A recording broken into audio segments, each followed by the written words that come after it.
Minuman berkarbonat, minuman rosak kesihatan. Minuman berkarbonat adalah minuman yang sangat biasa diambil oleh masyarakat kita pada hari ini, terutama di musim perayaan. Minuman berkarbonat ini mengandungi pelbagai jenis bahan kimia seperti sodium benzoaid, asid fluorik, asid karbonik, kafein, gula, sakrosa, fruktosa dan lain-lain. Minuman ini juga dimasukkan gas karbon dioksida untuk menjadikan bergas karbonat untuk menambah kelezatan minuman tersebut. Di antara bahaya mengambil minuman berkarbonat adalah 1. Menyebabkan masalah diabetes, di mana kajian menunjukkan pengambilan minuman berkarbonat meningkatkan risiko penyakit diabetes jenis 2. Punca kenapa kadar diabetes semakin meningkat setiap tahun adalah kerana pengambilan gula dalam minuman proses. Statistik menunjukkan 10% perbelanjaan kesihatan adalah untuk merawat penyakit diabetes. 2. Menyebabkan masalah kardiovaskular ataupun penyakit jantung. Penyakit jantung dan kardiovaskular adalah berpunca daripada masalah saluran darah menjadi keras, yang mana berpunca daripada masalah keradangan yang tinggi. Bahan kimia dan kandungan gula yang tinggi dalam minuman berkarbonat ini menyebabkan masalah keradangan LDL teroksida meningkat. Ini meningkatkan risiko penyakit jantung dan kardiovaskular. Kebanyakan minuman berkarbonat mengandungi gula jagung berfruktosa yang tinggi, iaitu HFCS, yang telah dibuktikan dengan kajian sains bahawa ianya sangat berkait rapat dengan masalah kardiovaskular, penyakit jantung, obesiti dan diabetes.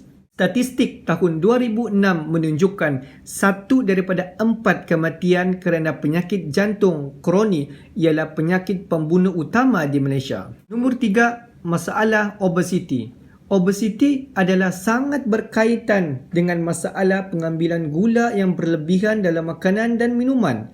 Minuman berkarbonat mempunyai kandungan gula yang tinggi dan ini menyebabkan masalah obesiti. Kandungan fruktosa yang tinggi dalam minuman berkarbonat ini menyebabkan masalah rintangan insulin dan ia menjadi punca masalah obesiti. Obesiti bukan berpunca kerana pengambilan berlebihan kalori, tetapi kerana masalah gangguan hormon insulin menyebabkan pengumpulan lemak. Kajian menunjukkan setiap botol atau tin minuman berkarbonat diambil meningkatkan risiko obesiti sehingga 1.6 kali ganda. Obesiti adalah 70% berkait dengan penyakit kardiovaskular, adalah berkait dengan masalah obesiti. 30% masalah batu empedu adalah berkaitan dengan obesiti. Kajian menunjukkan fruktosa yang tinggi menyebabkan masalah gangguan hormon leptin dan grelin. 4. Masalah hati berlemak ataupun gout. Kandungan minuman berkarbonat yang tinggi dengan fruktosa daripada gula pasir, sakrosa dan gula jagung yang tinggi fruktosa ataupun dikenali sebagai HFCS akan menyebabkan masalah hati berlemak. Kandungan fruktosa yang tinggi akan menyebabkan kebanjiran fruktosa di dalam organ hati dan sel-sel hati, akan menukarkan fruktosa ini menjadi lemak yang disimpan di dalam hati. Ini menyebabkan berlakulah masalah hati berlemak dan boleh melarat menjadi keradangan hati. Seseorang yang didiagnos mempunyai masalah hati berlemak perlu berhenti mengambil minuman berkarbonat, minuman jus dan semua minuman yang ada kandungan HFCS.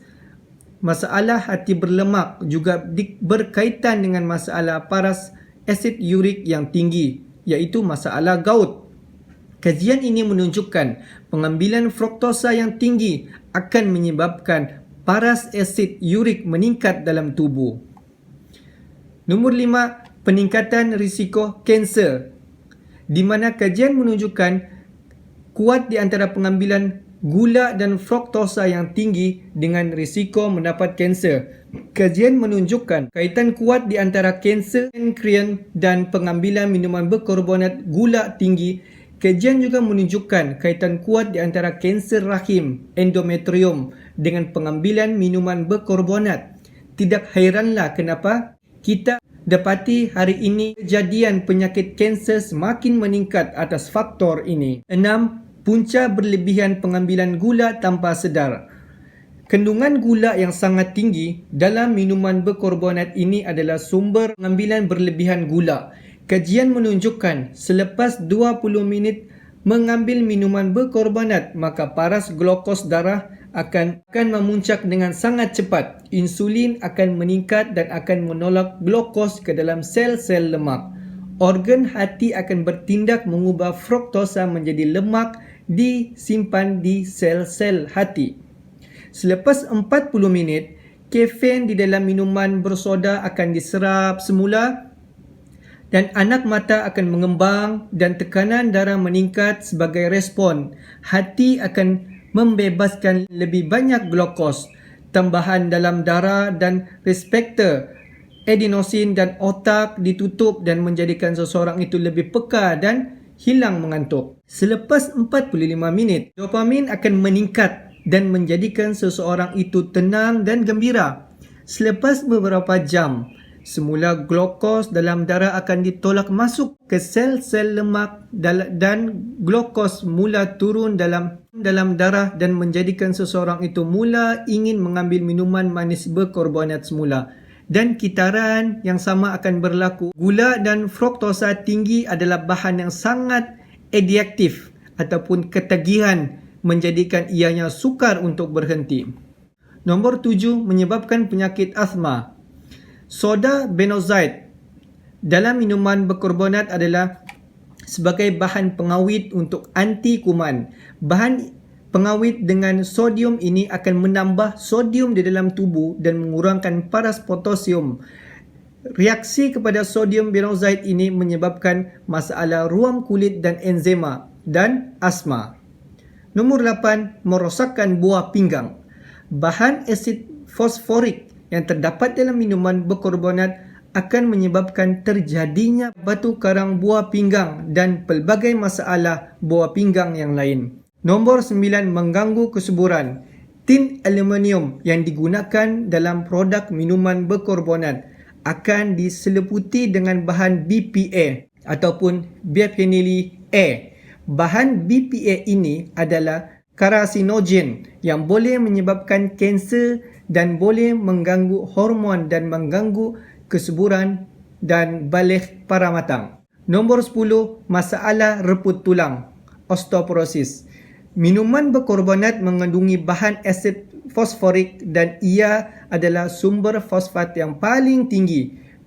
Paras fosfat yang tinggi akan menyebabkan masalah reput tulang ataupun osteoporosis. Kerana pemecahan jisim tulang, apabila fosfat dikeluarkan oleh buah pinggang, maka ia akan membawa semua kalsium dan menyebabkan kalsium yang dikeluarkan daripada tulang menyebabkan tulang menjadi lemah dan reput.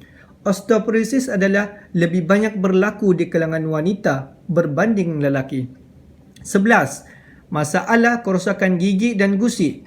Gula yang tinggi, asid fosforik dan asid karbonik di dalam minuman berkarbonat boleh merosakkan enamel gigi dan menyebabkan gigi berlubang dan bengkak gusi.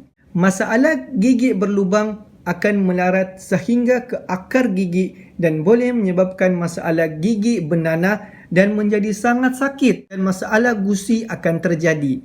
Jelas daripada senarai kerosakan dan kesihatan disebabkan oleh minuman berkarbonat ataupun dikenali sebagai air bergas. Ini adalah serius dan menyebabkan pelbagai komplikasi yang mengancam nyawa. Oleh itu, kita perlu meninggalkan jenis ini demi untuk kesihatan kita bersama. Wallahualam.